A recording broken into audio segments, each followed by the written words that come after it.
जिन ताश के पत्तों ने हजारों लोगों की जिंदगी बर्बाद की, उन्हीं पत्तों से गुलबर्गा के एक नौजवान ने पूरे देश का नाम रोशन कर दिया।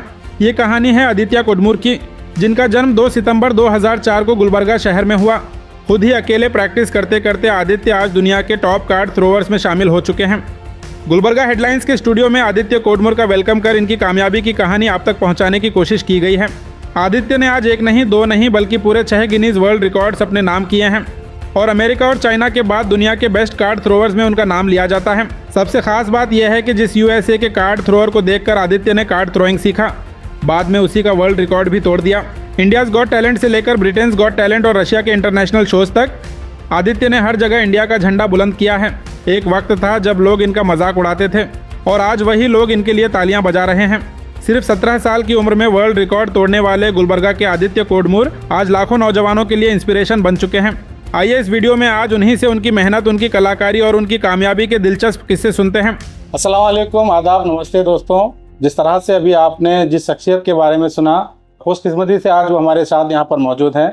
आदित्य कोडमूर जो गुलबर्गा के रहने वाले हैं और गुलबर्गा से ना सिर्फ पूरे मुल्क का बल्कि अपने परिवार का और ख़ास करके गुलबर्गा शहर का जो नाम रोशन किए हैं पूरी दुनिया में, आज वो हमारे साथ मौजूद हैं। तो हम जानेंगे कि किस तरह से उन्होंने अपनी इस सफ़र की शुरुआत की। तो सबसे पहले गुलबर्गा हेडलाइंस के इस सेशन में आदित्य सर आपका वेलकम करता हूँ। Thank you so much sir. ये एक्चुअली बहुत ही ऑनर की और बहुत ही प्राउड की बात है जो आपने मुझे यहाँ पे इनवाइट किया, और ये काफ़ी बड़ी बात है, काफ़ी ऑनरिंग बात है मेरे लिए। देखिए, गुलबर्गा के आप रहने वाले हैं, गुलबर्गा से निकलकर अपने मुल्क का इतना बड़ा नाम किया है और पूरी दुनिया में तीसरे नंबर पे जिस तरह से आप ये कार्ड थ्रोइंग जो टॉप 3 में आपका नाम आया है, टॉप 3 में नाम आया है, तो किस तरह से आपने इसकी शुरुआत की और एजुकेशन कहाँ से शुरुआत से बात करेंगे। ये इंटरव्यू काफ़ी लंबा होगा तो मैं अपने व्यूवर से कहूँगा कि आप दिल थाम के बैठिए, क्योंकि गुलबर्गा की एक ऐसी शख्सियत जिसने पूरे दुनिया में हिंदुस्तान और गुलबर्गा शहर का जो नाम रोशन किया है, बहुत बड़ी बात है। तो आप लोगों को ये जानने की ज़रूरत है कि किस तरह से उन्होंने अपनी शुरुआत की। तो मैं सबसे पहले ये आपसे पूछूंगा कि किस तरह से आपने अपना एजुकेशन शुरू किया और गुलबर्गा से किस तरह से आपका ताल्लुक है। ओके, सो मेरा जो बर्थ प्लेस है वो गुलबर्गा ही है। सो मैं born and brought up Gulbarga में ही हूँ। मतलब ज़्यादातर मेरे जो हॉलीडेज वगैरह थे वो मतलब गुलबर्गा से ही हुए। और एक्चुअली मेरे जो बर्थ के बाद कुछ मतलब 1 साल बाद शायद हम सोलापुर शिफ्ट हुए, तो मैंने स्कूलिंग वगैरह वहाँ से ही किया। नर्सरी टू 3rd मैंने वहाँ पे ही स्टडी किया। उसके बाद हमने सोचा कि वापस हम गुलबर्गा में आए। सो मैंने 4th से लेकर 6th क्लास तक मैंने यहाँ पे स्टडी किया। और यहाँ पे कैसे मुझे थोड़ा कन्नड़ा एकदम थोड़ा मुश्किल हो रहा था, क्योंकि काफ़ी नया लैंग्वेज था मेरे लिए सीखने के लिए। क्योंकि शुरुआती था आपका एजुकेशन में सोलापुर में, और शुरुआती मतलब दौर था और कन्नड़ा भी मतलब काफ़ी अलग था मेरे लिए, क्योंकि मैं वहाँ पे मराठी मैं सीख चुका था और कन्नड़ा मेरे लिए सीखना थोड़ा सा डिफिकल्ट हो रहा था, पर काफी हद तक मैं सीख गया था। और मैं नहीं चाहता था कि आगे 10th क्लास 9th क्लास में मुझे बोर्ड एग्जाम के लिए मतलब मुश्किल ना हो, इसलिए हमने सोचा कि 6 के बाद हम वापस सोलापुर जाए और वहां से हम आगे का एजुकेशन कंप्लीट करें। सो वैसे ही बचपन में मैं टीवी शोज वगैरह देखता था, मुझे मैजिक में बहुत इंटरेस्ट था। मैं जब मैं like 8th class 7th class 9th class तक मैं मैजिक वगैरह सीखना मैंने स्टार्ट किया, और कुछ मैंने मैजिक शोज वगैरह भी मैंने परफॉर्म किया अपने स्कूल में। सो वहाँ पे भी जब स्टार्टिंग का मेरा जो दौर था, मतलब वो मेरा एक लर्निंग फेज था।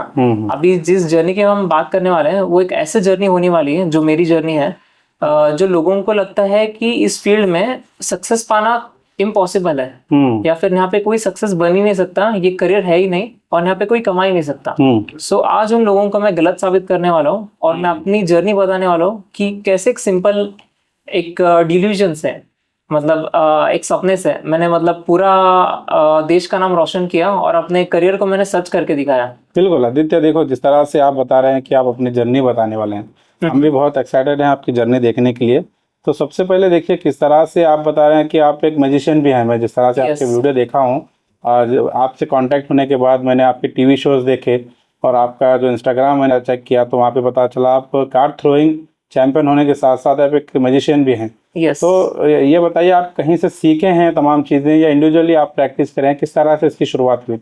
सो मेरा बचपन मतलब मैं टीवी शोज वगैरह देखता था। सो वहाँ पे कुछ इंटरनेशनल टीवी शोज थे, जैसे कि हिस्ट्री TV 18 या फिर नेशनल जियोग्राफी, डिस्कवरी चैनल्स, तो कुछ मैजिशियंस आके वहाँ पे परफॉर्म करते थे। तो वहीं से मेरा मतलब एक क्यूरियोसिटी जनरेट हुआ कि ये मैजिशियंस मतलब कैसे कर पा रहे हैं, मतलब किसी भी चीज को यहाँ से वहाँ पे वो गायब कर रहे हैं, कार्ड को मतलब मैजिक से बदल दे रहे हैं। तो वही से मेरा इंटरेस्ट आया। और एक्चुअली था क्या कि कुछ मैजिक मैंने सीखा और वो मैंने स्कूल में परफॉर्म किया। आई थिंक मैं 7th या 8th क्लास में था। तो मैंने सीख के वो परफॉर्म किया। मेरा एनकरेज करने के बदले उन्होंने एक्चुअली मेरा मजाक उड़ाया कि ये तो कुछ नहीं है, ये बस झूठ होता है, मैजिक वगैरह झूठ होता है। वो एक्चुअली एंजॉय करने के बदले मैजिक को डिकोड करके किस तरह फील हुआ आपको उस वक्त? किस तरह फील हुआ? उस वक्त तो मुझे बुरा फील हुआ और उसी वक्त मैंने ठान लिया कि अभी मैजिक तो है और इंडिया में मैंने रिसर्च किया कि बहुत सारे मैजिशियंस हैं।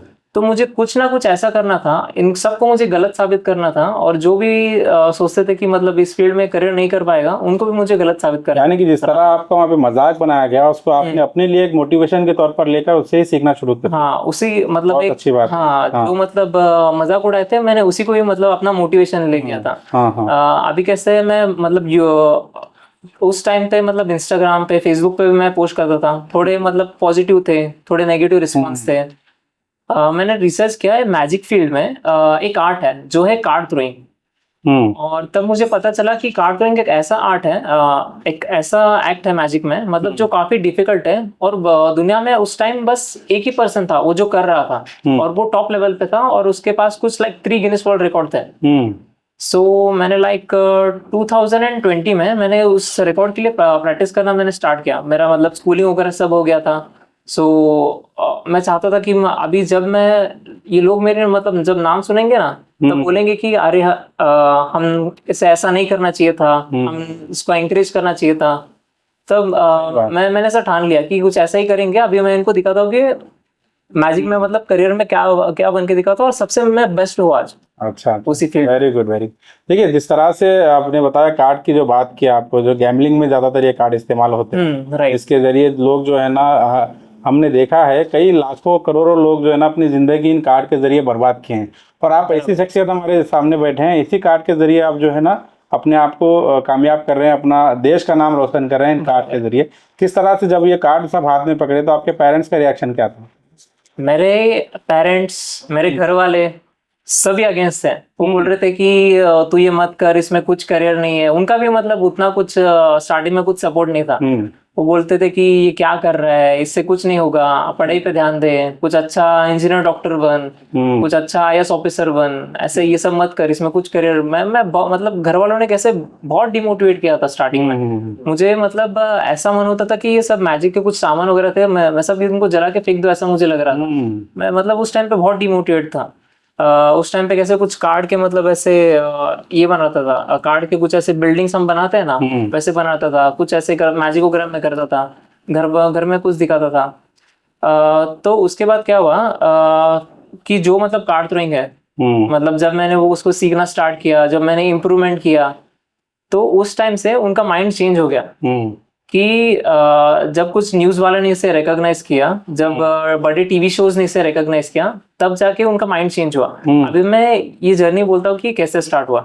2020 में आई थिंक तब मैं कॉलेज में था। तब मेरा होटल मैनेजमेंट का डिप्लोमा कुछ चल रहा था, क्योंकि 10th के बाद मैंने डायरेक्ट डिप्लोमा लिया था जो 2 साल का रहता है होटल मैनेजमेंट का। तो उस टाइम पे मैं प्रैक्टिस करता था, और उस टाइम पे कैसे लॉकडाउन भी था। तो मैंने ठान लिया था मेरे को बेस्ट बनना है और नंबर 1 बनना है इस फील्ड में। तो लॉकडाउन का भी फायदा उठाया आपने? लॉकडाउन का भी फायदा उठाया। तो मैं कैसा था उस टाइम पे, मैंने डिस्कवर किया जो वर्ल्ड का जो बेस्ट कार्ड थ्रोअर है, उसका नाम था रिक स्मिथ जूनियर, यूएस के रहने वाला। हाँ, यूएस का वो कार्ड थ्रोअर है। और उसके पास 3 रिकॉर्ड्स थे। एक था एक्यूरेसी, डिस्टेंस और हाइट। एक्यूरेसी का उसके पास एक रिकॉर्ड था जो था एक टारगेट में कार्ड फेंकना होता है आपको, मतलब एक सर्कल का टारगेट होता है, उसमें टोटल 52 आउट ऑफ उसका 46 कुछ रिकॉर्ड था। फिर जाके उसने उस रिकॉर्ड को फिर से ब्रेक किया, कुछ उसने 50 तक उस रिकॉर्ड को लाया। मैं मतलब कंटिन्यू प्रैक्टिस करते गया उस रिकॉर्ड के लिए। मतलब मैंने दिन रात उसके लिए मेहनत की। मतलब गिनीज वर्ल्ड रिकॉर्ड मेरे को चाहिए ही चाहिए। अगर मेरे पास ये होगा तो मेरा नाम मतलब वर्ल्ड के टॉप नामों में आएगा मेरा। कितना आपने प्रैक्टिस की, कितने वक्त तक प्रैक्टिस किया आपने उसके लिए? अभी देखो 2020 में मैंने स्टार्ट किया था। मतलब ऑलमोस्ट दिन रात में मेहनत करता था, 12 to 16 आवर्स मैं दिन में पर डे रेगुलर रेगुलरली मैंने प्रैक्टिस किया है। मतलब बस खाना खाओ प्रैक्टिस करो, खाना खाओ प्रैक्टिस करो। और मेरा भी मतलब ऐसे कुछ उस टाइम पे स्ट्रॉन्ग फाइनेंशियल बैकग्राउंड भी नहीं था, मेरे पास कार्ड भी बहुत लिमिटेड रहते थे। मतलब थोड़ी लिमिटेड कार्ड है, बस उसको रीयूज करो फेंकते जाओ, रीयूज करो फेंकते जाओ। कुछ नए कार्ड्स भी मतलब उस टाइम पे नहीं थे मेरे पास, हार्डली मतलब कुछ 4 या 5 डेक ऑफ कार्ड्स थे जो मतलब हार्डली 30 रुपए के आते हैं उस टाइम पे। मतलब उतना भी मैं अफोर्ड नहीं कर पाता था कि मतलब ज्यादा नए कार्ड्स लूं और ज्यादा मतलब इसमें मेहनत करके और इससे इम्प्रूव करूं। बस जो भी लिमिटेड था मेरे पास उससे मैंने मतलब प्रैक्टिस किया है। मतलब दिन रात मैंने प्रैक्टिस किया है कि मैंने घर में बोल दिया था अब मेरे को इस फील्ड में कुछ ना कुछ करना है, आप मेरे को कुछ भी मत बोलो, मेरे को इस फील्ड में कुछ ना कुछ करना है और मैं करके दिखाऊंगा आपको। तो स्टार्टिंग में क्या हुआ 2021 में मेरा वो रिकॉर्ड इम्प्रूव हो गया मतलब 1 साल के अंदर। और कैसे उस टाइम पे मैं इतना प्रैक्टिस करता था कि रात को मैं 3 बजे उठ के उस रिकॉर्ड के लिए मैं प्रैक्टिस करता था। मतलब रात को 3 बजे उठो, प्रैक्टिस करो, खाना खाओ, सो थोड़ी देर, फिर से प्रैक्टिस करो। फिर क्या हुआ दिसंबर में, दिसंबर से पहले शायद उस टाइम पे कुछ फरवरी था 2021 में मैंने वो रिकॉर्ड अटेम्प्ट किया। रिकॉर्ड का टोटल था 50 कार्ड्स, मतलब 52 में से आपको 51 फेंकना है उस रिकॉर्ड को अचीव करने के लिए। सो मैंने 51 कार्ड्स फेंके हैं। वो सब एविडेंस मैंने इंग्लैंड भेजे, गिनेस, मतलब गिनेस की वो जो हेडक्वार्टर्स है ना, तो वहाँ पे मैंने भेजे। तो उन्होंने मतलब वीडियो क्लिप्स वगैरह सब देखे, वो रिकॉर्ड के क्लेम्स और एक्चुअली उन जो सिग्नेचर्स वगैरह लगते हैं, कुछ लॉयर्स के सिग्नेचर लगते हैं, कुछ अकाउंटेंट्स लगते हैं, टाइम कीपर्स लगते हैं, तो सब मैंने डॉक्यूमेंट्स भेजे। उन्होंने क्लिप्स वगैरह देखा तो उन्होंने बोला कि जब मैं थ्रो कर रहा था तो मतलब मेरा पैर क्रॉस हो गया लाइन, तो उसके वजह से उन्होंने वो रिकॉर्ड रिजेक्ट कर दिया। अच्छा, फिर से आपको प्रैक्टिस करना पड़ा। हाँ, उस टाइम पे इतना मैं डीमोटिवेट फील हुआ। मैं सोचा कि अभी मैं जो सोचता था, मैं मुझे जो करना है, जो बनना है, जो नाम आएगा गिनेस से, वो सब मेरा उस टाइम पे खत्म हो गया था। अच्छा, फिर शुरुआत कैसे किया? फिर से मैं मतलब पूरा ब्रेक ही हो गया था। और उस टाइम पे कैसे ना, बाइसिकल प्लेइंग कार्ड्स बोल के एक कंपनी है, वो यूएस की कंपनी है और रिकॉर्ड के लिए हमें वही कार्ड चूज करने हैं कि दुनिया की वही वो स्टैंडर्ड प्लेइंग कार्ड्स है जो करेक्ट साइज में बनाते हैं और ऑल ओवर वर्ल्ड में वही कार्ड यूज होता है। वो 350 का एक डेक आता है, मतलब वो भी मुझे बहुत फेंकना पड़ा। उसमें भी बहुत मतलब उस टाइम पे फाइनेंशियल मतलब उतना स्ट्रांग नहीं था उसमें भी मतलब बहुत इन्वेस्ट करना पड़ा, वो फेंकना पड़ा और वो रिकॉर्ड ऊपर से मेरा रिजेक्ट हो गया। फिर उस टाइम पे मुझे मेरे मम्मी ने मोटिवेट किया कि कोई बात नहीं, हम फिर से सब कैमरा वालों को बुलाएंगे, तो रिकॉर्ड पे ध्यान दे, तेरे को करना है ना तो रिकॉर्ड कर, तो ये रिकॉर्ड करके दिखा।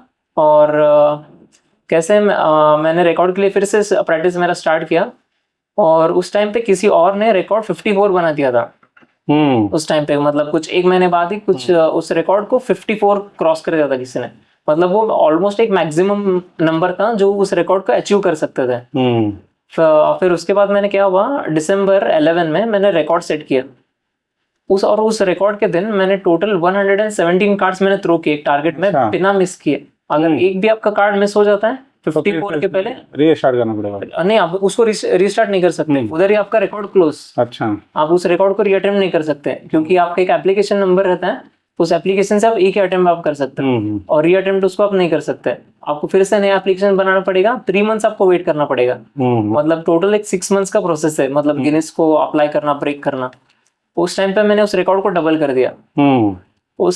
फिर मैंने एविडेंस वगैरह सब मैंने गिनेस को भेजे और उन्होंने मतलब रिव्यू के लिए बहुत टाइम लिया, मतलब एक ऑलमोस्ट 4 मंथ से ज्यादा उन्होंने टाइम लिया। वो खुद शौक थे कि रिकॉर्ड का मैक्सिमम नंबर 54 है, एक कार्ड में 52 डेक होते हैं। 52 मतलब जोकर कार्ड्स फेंक दिए थे किसी ने, तो वो मैक्सिमम लिमिट रीच हो गया था। वो शौक थे कि 54 किसी ने फेंक दिए, लिमिट रीच हो गया है, इसके आगे कोई मतलब फेंक ही नहीं सकता और इसके आगे तो सबके मिस ही हो जाते हैं। मतलब कोई मतलब 10 कार्ड में अंदर फेंक नहीं सकता। इसने ये कैसे किया, वो रिव्यू करने में उन्होंने 4 मंथ्स लिया।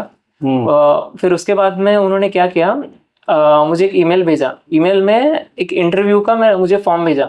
मैं वही बोल रहा हूँ, अभी तक रिकॉर्ड अप्रूव नहीं हुआ है, ये इंटरव्यू का फॉर्म कैसे भेज रहे हैं। फिर मैंने डिटेल्स वगैरह भरे, कुछ क्वेश्चंस वगैरह उन्होंने पूछे, उनको मैंने सेंड किया। फिर मुझे एक रिकॉर्ड के बदले उन्होंने 2 रिकॉर्ड दिए। मतलब एक ही टाइम पे मुझे 2 रिकॉर्ड मिल गए थे।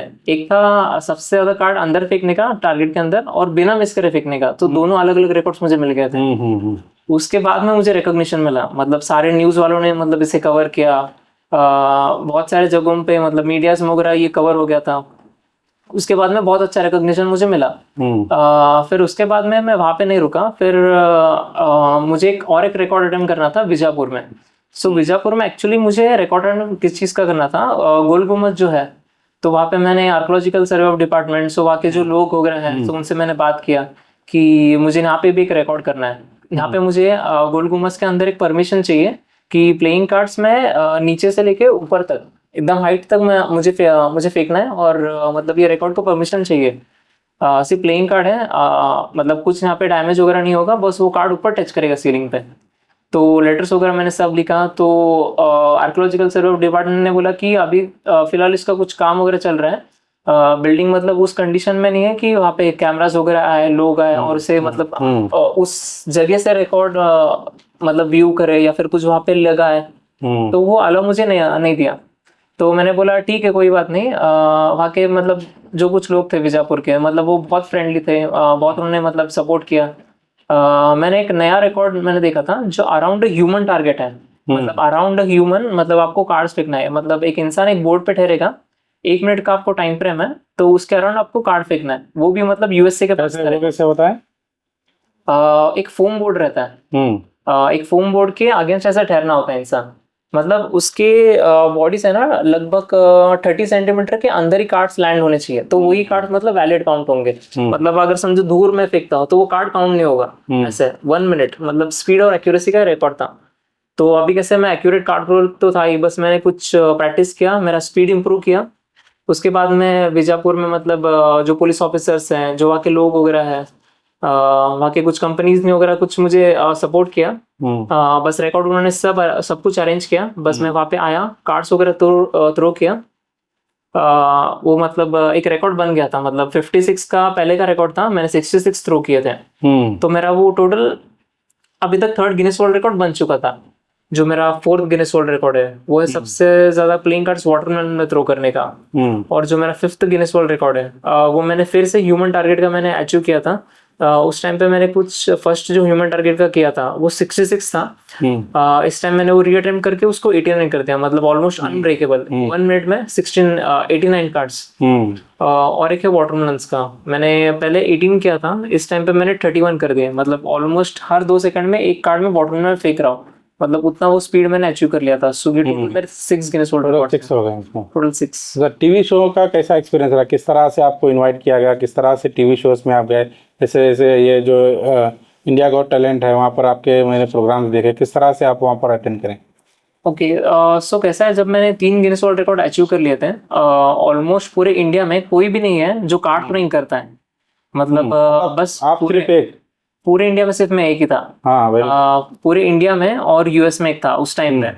सो उस टाइम पे कैसे उन्होंने, उनकी टीम रहती है, सोनी टीवी की जो टीम रहती है, उन्होंने मतलब उनके जो वॉलंटियर्स वगैरह रहते हैं, मतलब वो टैलेंट को सर्च करते हैं कि जो भी मतलब बेस्ट टैलेंट्स है उसको हम टीवी शोज पे लाएं। सो उस टाइम पे उन्होंने मुझे किसी के प्राइवेट अकाउंट से मुझे मैसेज आया कि हमारा एक शो है season 10 of India's got talent and we want you here, और आपका जो मतलब टैलेंट है वो बहुत यूनिक है, तो हम चाहते हैं कि आप हमें कुछ वीडियोस वगैरह भेजो, सो उसके बाद हम आगे प्रोसीड करेंगे।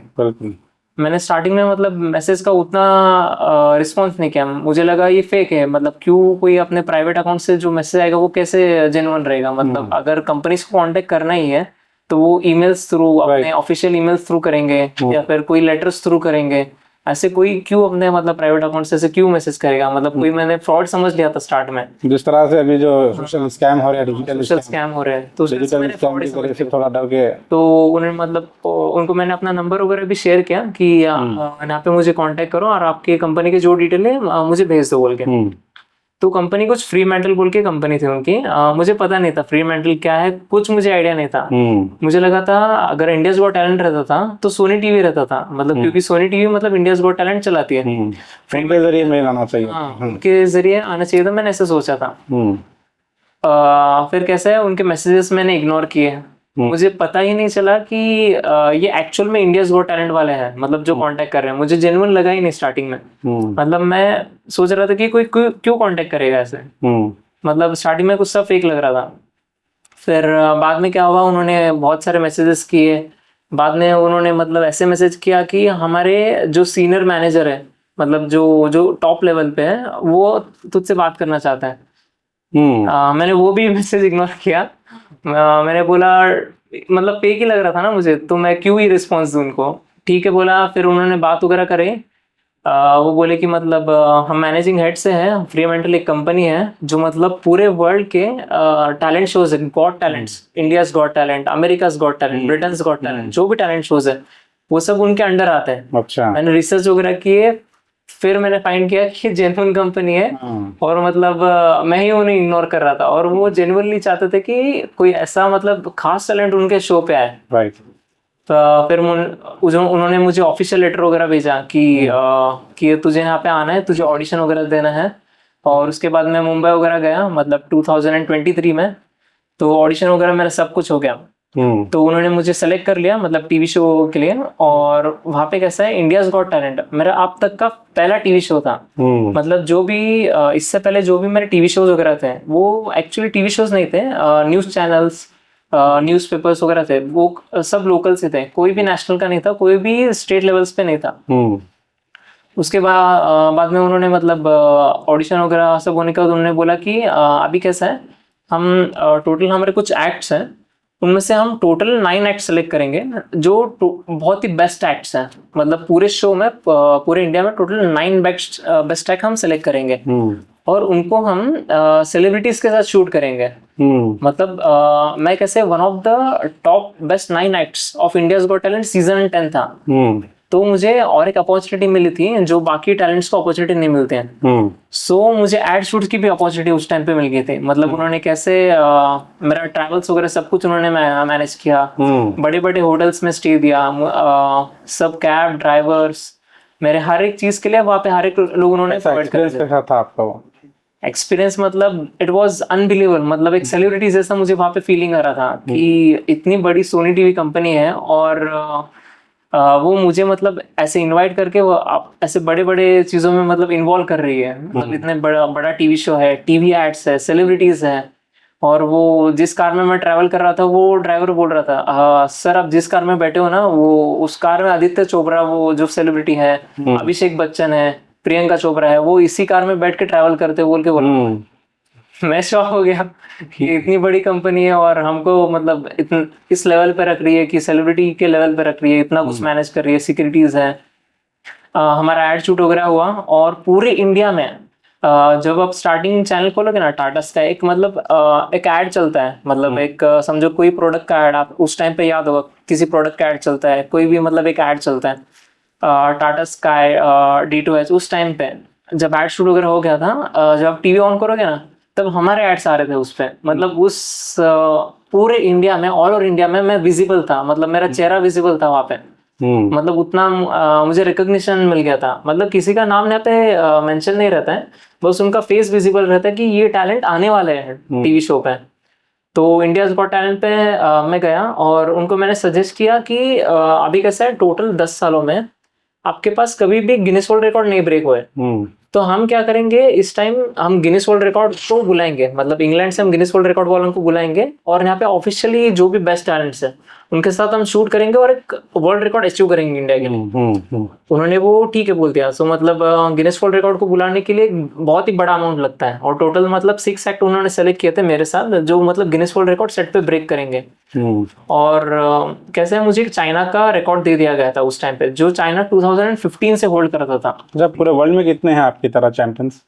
अभी करंटली वर्ल्ड में चैंपियन टोटल 3 लोग हैं। मतलब एक इंडिया से मैं हूँ और दूसरा है यूएस से और एक तीसरा है चाइना से। यूएस से वही है ना जिसको देखकर आपने सीखा है? हाँ यूएस से वही है। अभी यूएसए वाले के पास कैसे टोटल उसके पास 9 रिकॉर्ड्स हैं। मतलब हम कैसे एक ही रिकॉर्ड मतलब हम 2-3 बार ब्रेक करते रहते हैं ना। तो उसके पास इसका है, डिस्टेंस का है, अभी उसके पास हाइट का है और कुछ अलग रिकॉर्ड्स भी है उसके पास। तो अभी आपको और कौन कौन से रिकॉर्ड यहाँ पर अचीव करना है? यहाँ पर मुझे इंडियाज गॉट टैलेंट पे जो है बॉटम लेंस का रिकॉर्ड मुझे अचीव करना था। सो वो मतलब मेरा 4th गिनीज वर्ल्ड रिकॉर्ड वहाँ पे बन जाएगा। सो चाइना 2015 से होल्ड कर रहा था। मुझे टोटल 3 अटेम्प्ट्स दिए गए। स्टार्टिंग के 2 अटेम्प्ट में मैंने 10 या 14 कार्ड्स मैंने अचीव किए थे। ऑलमोस्ट मैं वहाँ पे ब्रेक हो गया था कि उसका कैसे रिकॉर्ड 17 था। 17 के आगे मुझे फेंकना है इस रिकॉर्ड को अचीव करने के लिए। मेरा लास्ट थर्ड अटेम्प्ट था। सो उन्होंने बोला कि ये फाइनल अटेम्प्ट है, अगर ये तूने नहीं किया तो रिकॉर्ड नहीं मिलेगा तुझे। उस टाइम पे कैसे बहुत ही मतलब स्टेट में आ गया था मैं, इसको करना ही करना है। मैंने मतलब एक ही टूर्नामेंट में ज्यादा कार्ड्स फेंके, बहुत ही पावर से फेंके। लास्ट सेकंड में मतलब मेरा 18 कार्ड्स हो गए थे लास्ट सेकंड में, मतलब लास्ट के कुछ ही सेकंड बचे थे, अचीव कर लिया मैंने। और वो बहुत बड़ा रिकॉग्निशन मिला मुझे, मतलब पूरे इंडिया के लिए, मतलब एक बहुत ही गर्व की बात थी कि गिनेस वर्ल्ड रिकॉर्ड अचीव किया, चाइना का रिकॉर्ड ब्रेक, बड़े प्लेटफॉर्म पर, इतने बड़े प्लेटफॉर्म, पूरे सेलिब्रिटीज वहां पर बैठे हैं, वहाँ पे शिल्पा शेट्टी, बादशाह, अर्जुन बिजलानी, किरण खेर, वो सब। रिएक्शन क्या था? उनको तो बहुत पसंद है, उन्होंने कभी ऐसा देखा ही नहीं था, ये कभी एक्सपीरियंस ही नहीं किया था। और पूरे इंडिया में ये आर्ट मैंने पहली बार इंट्रोड्यूस किया इंडिया में। सो इंडिया में इसे इंट्रोड्यूस करने वाला मैं ही हूँ, ऐसा है। फिर उसके बाद कैसे मुझे बाकी टीवी शोज भी कौन से टीवी शोज हैं? और उसके बाद इंडियाज गॉट टैलेंट के बाद मुझे केरला से ऑफर आया कि किडलम शो बोल के हैं, तो केरला का एक टैलेंट शो बोल के रहता है। सो वो भी मतलब एक बेस्ट टैलेंट्स को बुलाते हैं। सो केरला पे मैंने टीवी शोज किया, वहाँ का सबसे मैं वायरल कॉन्टेस्टेंट बन गया। वहाँ के जो टीवी के जो मतलब जो डायरेक्टर्स वगैरह हैं, उन्होंने मुझे बोला कि तेरे शो के बाद हमारे फेसबुक, हमारे इंस्टाग्राम सब वायरल हो गए, सब फॉलोअर्स बढ़ गए। हाँ, सब पे तेरे ही मतलब नाम चल रहे हैं, सब यही एक्ट सबसे वायरल हुआ है इस साल। तो मतलब तूने बहुत अच्छे किए हैं। उसके बाद मैंने स्टारमा किया। स्टारमा मतलब एक तेलुगु का चैनल है स्टारमा बोल के, जो हम स्टार प्लस देखते हैं। सो वही सेम वर्जन स्टारमा तेलुगु में, हाँ तेलुगु में वो रहता है। वहाँ के बड़े बड़े सेलिब्रिटीज थे, सो मतलब जो सब फीमेल सेलिब्रिटीज थे, सो उनके साथ मुझे अपॉर्चुनिटीज मिला था। सो मतलब फ्रूट्स वेजिटेबल स्लाइस करना, सो वो भी काफी मतलब एक वाव तरह का एक्ट था उनके लिए। फिर उसके बाद मुझे एक सबसे बड़ा टीवी शो का ऑफर आया, मतलब जो ऑलमोस्ट इंडियाज गॉट टैलेंट के लेवल का है। मतलब वो एक ऐसा टीवी शो था जिससे मैं बचपन से देखता था। मतलब वो वहाँ पे उस टीवी शो को देख के मैंने मैजिक मतलब इंस्पायर हुआ। एक यूएस का मैजिशियन उस टीवी शो पे आता था, यूएस आई गेस वो इंग्लैंड का है। इंग्लैंड का मैजिशियन वो टीवी शो पे आता था, वो मतलब मैजिक वगैरह करता था, मैजिशियन डायनामो बोल के उसका नाम है। सो उसको देख के मैं इंस्पायर हुआ था। मतलब उस टाइम पे मैं 10, 12, 14 साल का मैं कुछ रहा हूँ, तब से मैं उससे इंस्पायर था कि हिस्ट्री टीवी 18 ये चैनल है कि इस पे एक मैजिक शो होता है। तो हमेशा मैं मतलब रात के 11 बजने दो, कौन सा भी टाइम रहने दो, वो शो मैं देखता ही देखता था। फिर मुझे आगे जाके उसी टीवी शो ने मुझे अप्रोच किया। फिर ये काफी मतलब बड़ी बात थी मेरे लिए, मतलब जो टीवी शो मैं बचपन से देखता हूँ, जो एक इंटरनेशनल टेलीविजन है, और उस टेलीविजन को सेल्फ अंबानी ओन करते हैं। अच्छा। तो उनकी टीम थी, सो उनकी टीम ने मुझे कांटेक्ट किया। सो बोला कि तेरा एक मतलब बहुत यूनिक है, सो हम हर साल शूट करते हैं OMG ये मेरा इंडिया का सीजन। सो उस टाइम पे कैसे टोटल 40 एक्ट्स वो सेलेक्ट करते हैं, और 40 में से 5 जो है टॉप 5 जो एक्ट्स हैं उसको सेलिब्रिटी के साथ परफॉर्म करने का मतलब मौका मिलता है टीवी शो पे। सो कृष्णा अभिषेक जो मतलब जो एक्टर है, बॉलीवुड एक्टर जो कपिल शर्मा पे आते हैं, सो उनके साथ मुझे अपॉर्चुनिटी मिला। फिर उनके साथ भी मैंने वो रिकॉर्ड वगैरह ब्रेक किया। सो उस टाइम पे हिस्ट्री टीवी 18 पे मैं आया। मतलब ये काफी मतलब बड़ी बात थी मेरे लिए। मतलब जो टीवी शो को बचपन से देखता था और अब अपने आप को उसी टीवी शोज पे देख रहे हो, सो मतलब ये काफी बड़ी बात थी मेरे लिए। फिर वो एक शो हो गया, उसका भी मतलब बहुत वायरल में कॉन्टेस्टेंट बना। उसके बाद इंटरनेशनल टीवी शोज पे भी आप नजर आए हैं, वो कैसा एक्सपीरियंस रहा? हाँ, सो वो कैसा है, हिस्ट्री टीवी 18 के बाद मैंने टेडेक्स टॉक्स किया। मतलब जो शाहरुख खान का चैनल है, मैंने कार्ड्स का टेडेक्स टॉक्स पे पूरा मतलब हिस्ट्री मैंने बताया कि कार्ड्स कैसे बने, इससे मतलब डेवलप किसने किए, क्या नहीं। मैंने मतलब सब कुछ वहाँ पे ये कर दिया था, इंट्रोड्यूस कर दिया था। और टेडेक्स टॉक्स पे भी मैं पहला इंसान था कार्ड थ्रोअर जो मतलब कार्ड्स की मतलब हिस्ट्री बता रहा है। उसके बाद कैसा है, मुझे मतलब ब्रिटेन्स गॉट टैलेंट से ईमेल आया कि हम एक सीजन शूट करें, सीरीज 19 हमारा ये है। और ब्रिटेन्स गॉट टैलेंट पूरे वर्ल्ड में जो गॉट टैलेंट्स अभी हम देख रहे हैं, जो इंडियाज गॉट टैलेंट है, अमेरिकाज गॉट टैलेंट है, उसका जो मेन हब है वो इंग्लैंड में है। मतलब टोटल ये 19 ईयर्स से ये टैलेंट शो चला रहे हैं। अमेरिकाज गॉट टैलेंट से पहले ब्रिटेन्स गॉट टैलेंट था, उसके बाद अमेरिकाज गॉट टैलेंट स्टार्ट हुआ। सो उन्होंने मुझे अप्रोच वगैरह किया कि हम चाहते कुछ इस टाइम पे कुछ हम फनी एक्ट हम तैयार करेंगे, कुछ हम इंटरेस्टिंग एक्ट करेंगे। सो इस टाइम पे कैसे उन्होंने बोला कि तुझे इस शो पे तुझे अवेयर रहना है कि तुझे हम रेड क्रॉस भी देने वाले हैं। यहाँ पे जजेस मुझे मतलब बस भी करने वाले हैं कि मतलब ये बहुत डेंजरस है, ये हम आगे नहीं लेके जा सकते हैं। सो उन्होंने बोला कि हम तेरे साथ एक ही सीजन हम शूट करने वाले हैं और ये थोड़ा मतलब डेंजरस होने वाला है, इसलिए हम इसको बस एक ही रिकॉर्ड करने वाला है। सो कैसे मतलब वहाँ पे मैं हॉलीवुड सेलिब्रिटीज के साथ था, मतलब जो हम पूरे वर्ल्ड में जो सब लोग जानते हैं। इंडियाज गॉट टैलेंट ज्यादातर इंडिया में और कुछ लिमिटेड कंट्रीज ही जानते हैं, और सेलिब्रिटीज तो लिमिटेड लोग ही जानते हैं ज्यादातर। अभी आप देख रहे हो कि फॉरेन में उनको उतना रिकॉग्निशन नहीं मिल रहा है।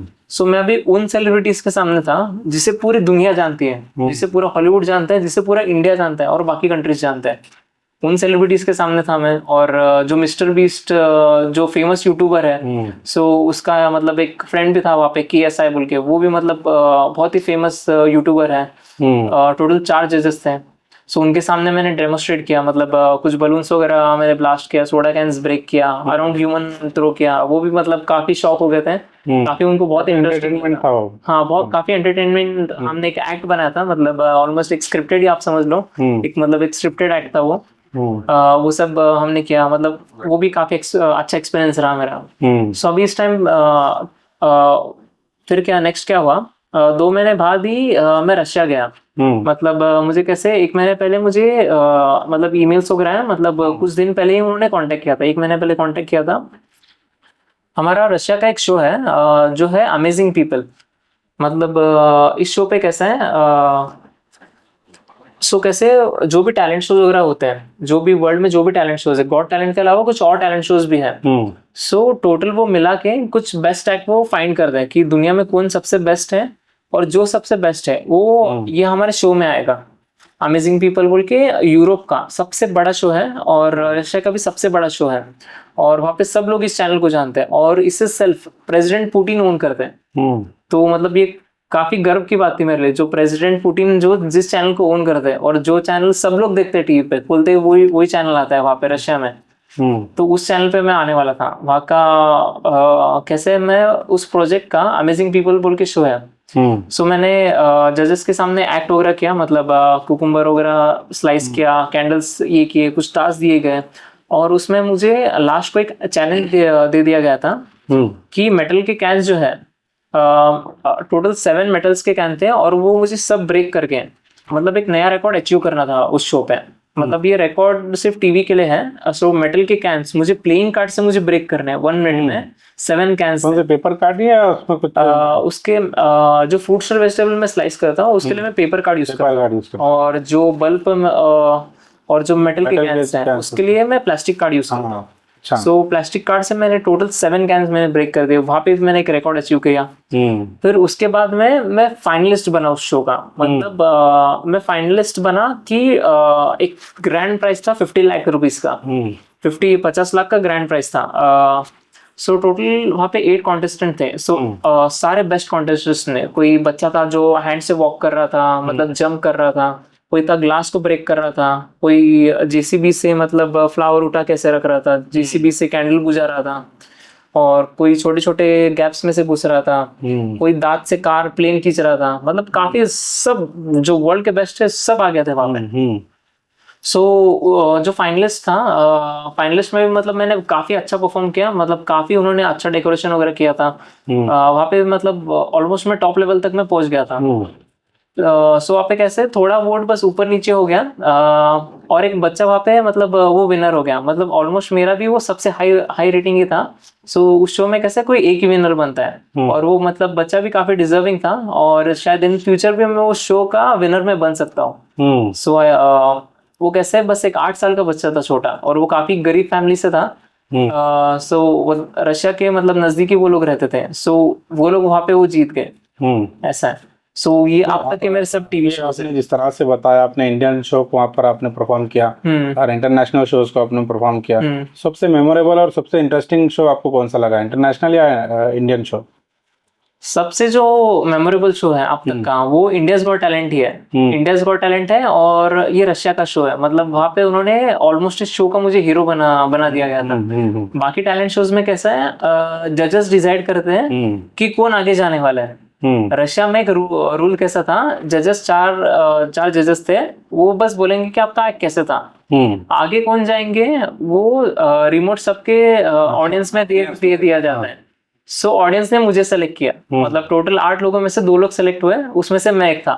सो मतलब इंडिया को कोई इतने बड़े लेवल पे प्रेजेंट कर रहा है, वो अब तक किसी को ज्यादा पता ही नहीं है इंडिया में। ये मतलब काफी मतलब गर्व की बात है कि बिल्कुल बिल्कुल कि इंडिया को इस लेवल पे प्रेजेंट करना। प्रेसिडेंट पुतिन के चैनल पे आप जा रहे हो, प्रेजेंट कर रहे हो, आप ब्रिटेन्स गॉट टैलेंट जा रहे हो। इंडिया से मतलब काफी कम एक्ट है और बहुत ही रेयर एक्ट है। आप देखोगे कितने बेस्ट एक्ट इंडिया से हैं हमारे, उनका अब तक रिकॉग्निशन नहीं मिलता है। मतलब हमारे इंडिया में कैसे बहुत ही ज्यादा प्रॉब्लम है कि जो भी टैलेंटेड है उसको मतलब ज्यादा मतलब उसको आगे कोई ला ही नहीं रहा है, गवर्नमेंट उनको सपोर्ट नहीं कर रही है, बहुत ही करप्शन चल रहा है, ऐसा है। अच्छा, ऑडियंस कौन सी अच्छी लगी आपको, इंटरनेशनल या नेशनल ऑडियंस? जिस तरह से आपने बताया कि वहाँ पर जो टीवी शोज आप कर रहे हैं, परफॉर्म कर रहे हैं, सामने ऑडियंस होती है, इंडियन टेलीविजन में जो परफॉर्मेंस आपने किया और इंटरनेशनल लेवल पर किया, दोनों में से अच्छी परफॉर्म ऑडियंस कौन सी लगी?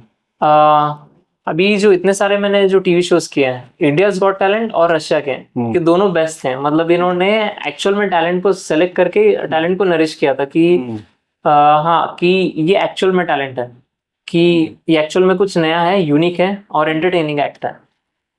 शुरुआत में आपने एक बात कही थी, जिस तरह से आप स्कूल में आप एक एक्ट कर रहे थे मैजिशियन का, वहाँ पर कुछ स्कूल के स्टूडेंट्स आपके साथ ही आप पर मजाक उड़ा रहे थे, आप पर हंस रहे थे। आज वो लोग किस तरह से आपको देखते हैं, क्या कहते हैं? कभी मुलाकात हुई किसी की? वो लोग बोलते हैं कि अभी तो इतने दूर पहुंच गया है, हम सोच भी नहीं सकते थे कि तू कभी ऐसा कर पाएगा। मतलब अभी कैसे वो लोग मुझसे बात भी नहीं कर पाते, मतलब उतना मैंने ये कर दिया है।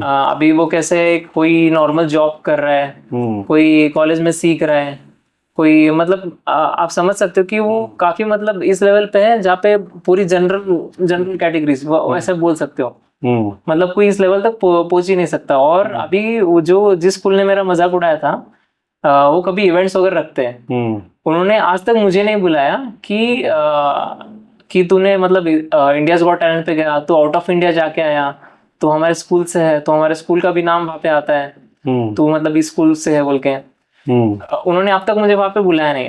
उन्होंने क्या किया, जो नॉर्मल सीए जो पढ़ते हैं ना, सीए जो पास आउट है, उनको ऐसा गेस्ट बुलाते, ऐसा है। मुझे मतलब अब तक उन्होंने नहीं बुलाया। और वो क्या करते हैं, जब इवेंट्स रहते हैं, मेरे फोटोज वहाँ पे लगाते हैं बैनर्स पे कि देखो हमारे स्कूल का स्टूडेंट है और मतलब इन्होंने इतना बड़ा किया। नाम मेरा यूज करते हैं, बुलाते किसी को और को है और करते कुछ और है वो। अच्छा, ऐसा है। आपकी लाइफ में जिस तरह से आपका ये सफर रहा, आपके फैमिली मेंबर्स हैं, फ्रेंड्स हैं, इस तरह से आपके और भी कई जान पहचान के लोग हैं, सबसे बेहतर मोटिवेशन कौन रहा आपके लिए?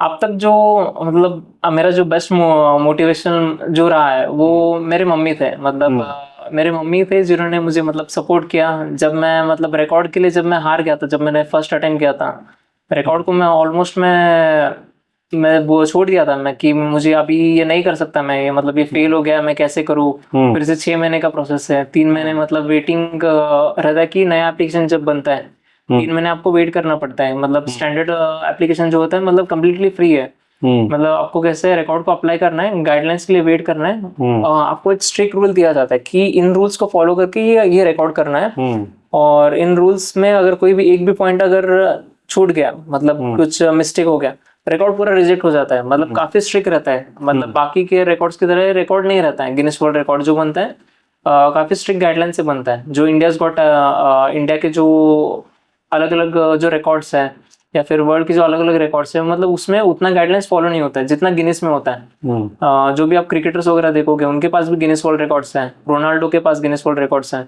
मतलब सिर्फ ये टॉप इंडिविजुअल के पास ही गिनीस वर्ल्ड रिकॉर्ड होता है, जो नॉर्मल है उनके पास आना मुश्किल है ये। सो मतलब इतना स्ट्रिक्ट रूल रहता है। सो जब मैं फेल हो गया था तब मेरे मम्मी ने ही मोटिवेट किया, देखिए गिनीज वर्ल्ड रिकॉर्ड है, अगर तूने ये पा लिया तो तू बहुत दूर तक जाएगा। बिल्कुल। सो वही मेरा गिनीज वर्ल्ड रिकॉर्ड मेरा लाइफ चेंजिंग जर्नी था। और मेरे मम्मी की वजह से अगर उन्होंने शायद आज मुझे मोटिवेट नहीं किया होता, सो शायद मैं इतने दूर तक मैं ना जा पाता। शायद मैं इंडियाज गॉट टैलेंट पे ना आता, ना ही मुझे कुछ रिकॉग्निशन मिलता, शायद मैं कहीं पे नॉर्मल ढूंढ के कुछ जॉब कर रहा होता। आदित्य, जिस तरह से आप अब तक शुरुआत से आप जो प्रैक्टिस करे हैं, अभी जो आपकी एक्यूरेसी काफी परफेक्ट हो गई है, स्पीड भी काफी अच्छी हुई है, इस दौरान प्रैक्टिस के दौरान कभी किसी को ऐसा इंजरी हुआ हो या आपको कुछ खतरनाक ऐसा डेंजरस कोई इंसिडेंट आपकी लाइफ का? ऐसा तो हुआ नहीं है, मतलब जब मैं मतलब कॉलेज वगैरह में स्टार्टिंग में वगैरह जाता था तो मेरे फ्रेंड्स बोलते थे कि हम पर कुछ कार्ड्स मार के दिखा। तो वो कुछ शायद 30 मीटर की दूरी पे था, मतलब वो बहुत 30 मीटर मतलब बहुत दूर हो गया। सो मैंने कार्ड फेंका, उसको जाके यहाँ पे कट हो गया और यहाँ पे उसको खून आ रहा था, मतलब। अच्छा, हाँ, 30 मीटर की दूरी पे? 30 मीटर की दूरी पे था वो, मुझे लगा ही नहीं था। अब जो फ्रूट्स और वेजिटेबल में स्लाइस करता हूँ नॉर्मली 6 फीट के डिस्टेंस पे होता है, सो उतना दूर था। उस टाइम पे मैंने इतना स्पीड फेंका, उसको जाके लग गया और उसको कट हो गया। और जो मेरा पर्सनली जो भी इंजरीज है, मतलब मुझे तो ऐसे इतना कुछ नहीं हो, मतलब स्टार्टिंग में हाथ बहुत दुखता था मेरा, मतलब स्टार्टिंग में जॉइंट्स पेन होता था, यहाँ पे शोल्डर्स बहुत दुखते हैं। सो अभी कैसे वो आदत हो गई है, मतलब अभी कुछ दर्द वगैरह नहीं होता और मेरा हाथ कैसे बैठ गया, मतलब दुनिया का सबसे एक्यूरेट, फास्ट और सबसे पावरफुल मतलब हाथ मैंने इसको बना लिया है। तो अभी देखिए, आपकी तरह और भी कई ऐसे नौजवान हैं जो कुछ यूनिक करना चाहते हैं, कुछ ऐसा लाइफ में करना चाहते हैं कि वो भी गिनीज वर्ल्ड रिकॉर्ड हासिल करें, आपकी तरह टेलीविजन पे आए, बड़े बड़े परफॉर्मेंस करें। तो आपकी लाइफ में जिस तरह से डिमोटिवेट करने वाले लोग थे, उनकी लाइफ में भी अगर कोई ऐसे होंगे, उन लोगों को क्या मैसेज देना चाहेंगे, किस तरह से वो आगे बढ़े?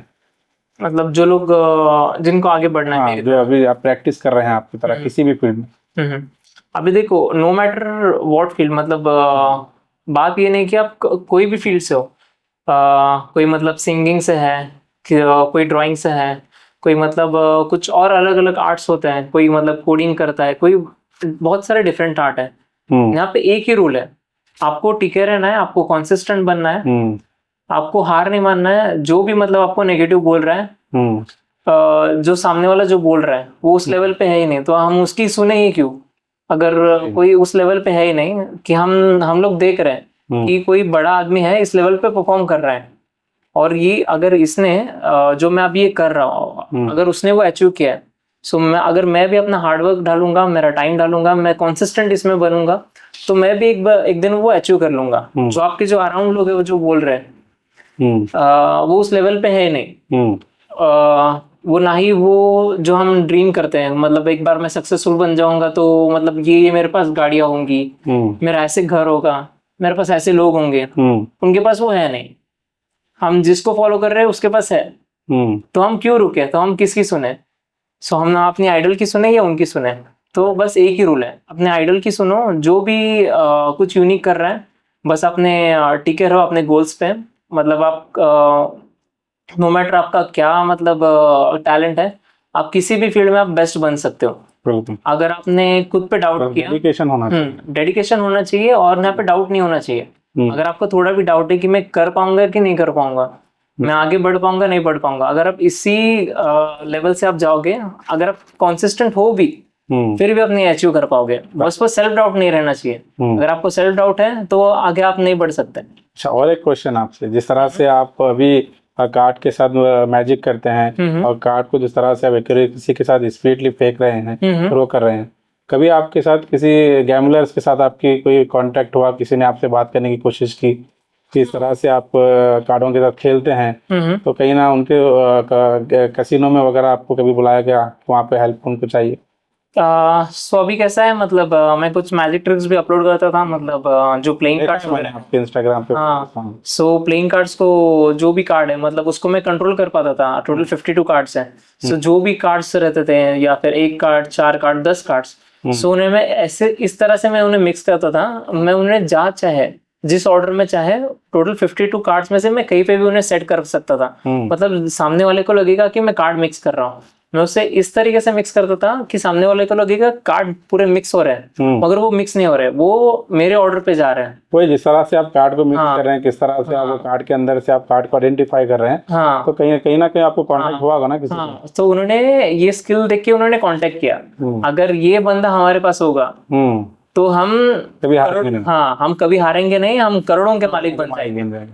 तो मैंने बोला गैम्बलिंग ये नहीं है, मतलब इसमें कैसे बहुत इंसान का ग्रीड ये बढ़ जाता है, इसमें मार मारी बहुत होगी, इसमें कैसे मतलब इंसान को पूरी तरीके से खत्म ही कर देता है। इसमें लास्ट को जो ऑर्गेनाइजर है वही पैसा बना रहा है, जो खेल रहा है वो पैसा सब हार रहा है। कुछ गैम्बलिंग से जुड़े लोग आपसे कांटेक्ट करें? हाँ, उन्होंने कांटेक्ट किया मुझे। सो बहुत सारे मतलब एमपी से कांटेक्ट किया, मुंबई से कांटेक्ट किया, दिल्ली से कांटेक्ट्स आए मुझे। सो उन्होंने बोला कि हमारे कुछ गेम्स हैं और कुछ शायद गैंगटॉक बोल के इंडिया में है कुछ प्लेस, गैंगटॉक बोल के मतलब वो वहाँ पे सबसे बड़ा गैम्बलिंग का हब है वो इंडिया में, गोवा में। सो वहाँ से मुझे कांटेक्ट आया। सो उन्होंने बोला कि हम तो हमारे फंड से खेल, जो भी फंड वगैरह रहेगा तो मतलब इसकी चिंता मत कर, तो हारेगा भी तो कोई बात नहीं, बस हम चाहते कि कुछ तो अच्छे से जीते, तेरा जो स्किल लेवल है वो बहुत अच्छा है, तो हमारी तरफ से गैम्बलिंग कर।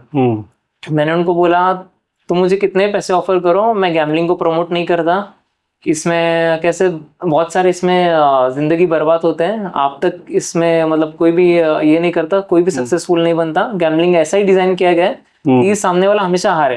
यहाँ पे सक्सेस ही नहीं है।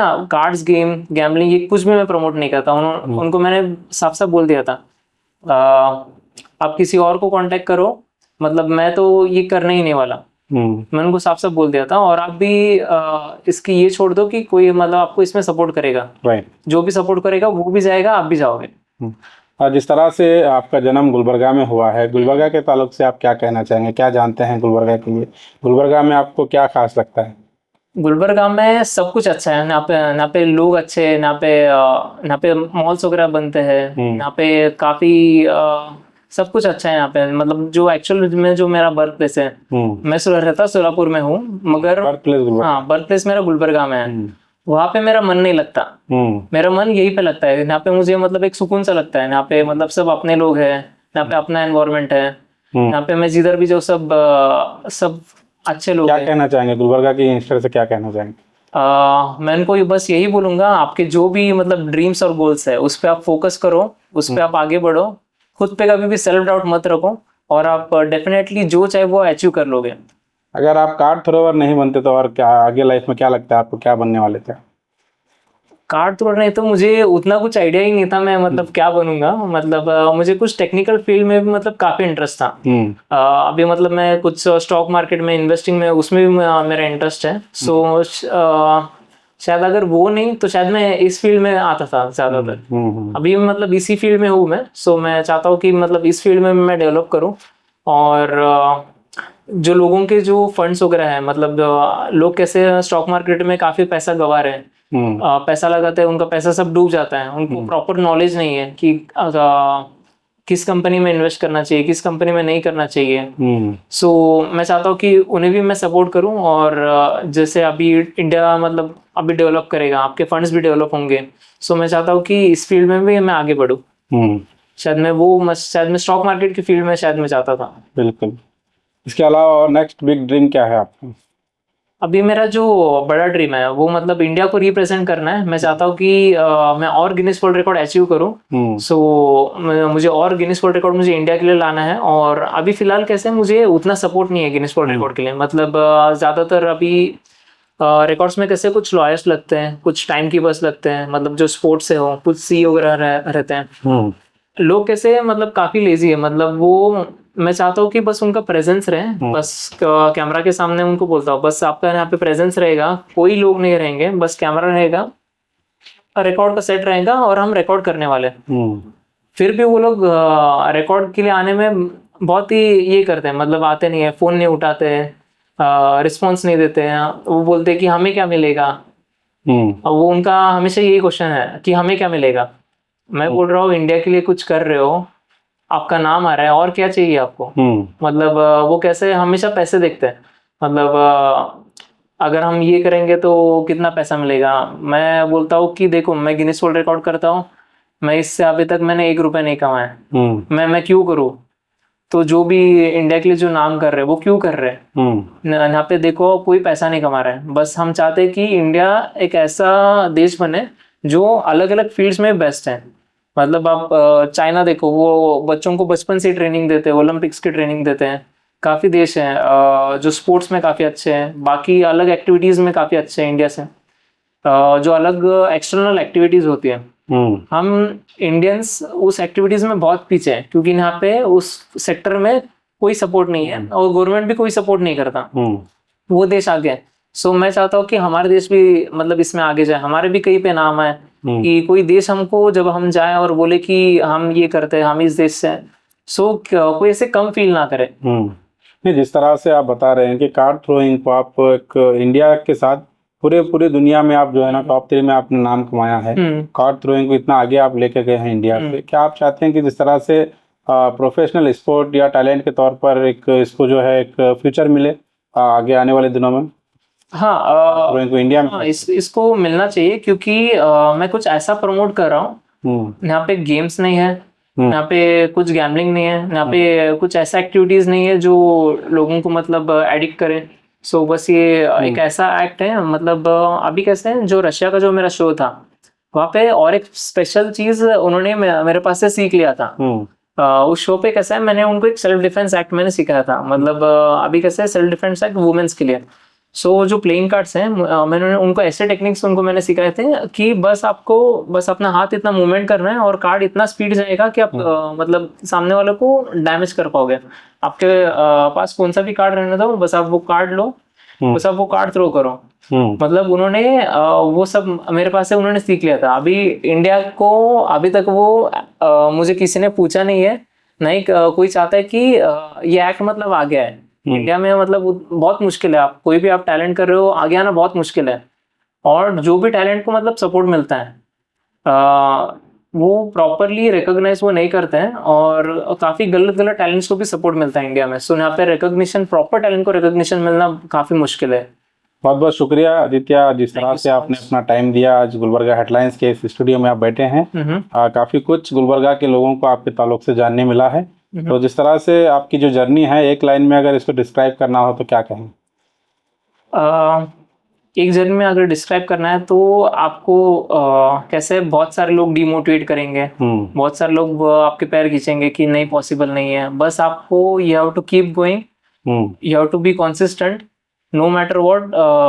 आपको इस फील्ड में करना ही करना है। आपको जो भी फील्ड है, आप अगर आप सच्चे मन से चाहोगे तो आप अचीव कर लोगे, no matter what your talent is. बिल्कुल बिल्कुल। ये थे आदित्य जी, जिस तरह से एक गुलबर्गा से जन्म लेने वाले एक शख्सियत, नौजवान शख्स, जिस तरह से आज ना सिर्फ पूरे इंडिया में बल्कि पूरी दुनिया में जिस तरह से नाम कमाया है, ये पूरे गुलबर्गा के लिए काफ़ी फ़ख्र की बात है। मैं चाहूँगा कि ये अभी कुछ वक्त, कुछ दिन के लिए गुलबर्गा में हैं, तो जितने भी गुलबर्गा के पॉलिटिकल लीडर्स हैं, मिनिस्टर्स हैं, एमएलए हैं, वो सब लोग इनको अप्रिशिएट करें, इनसे मुलाकात करें।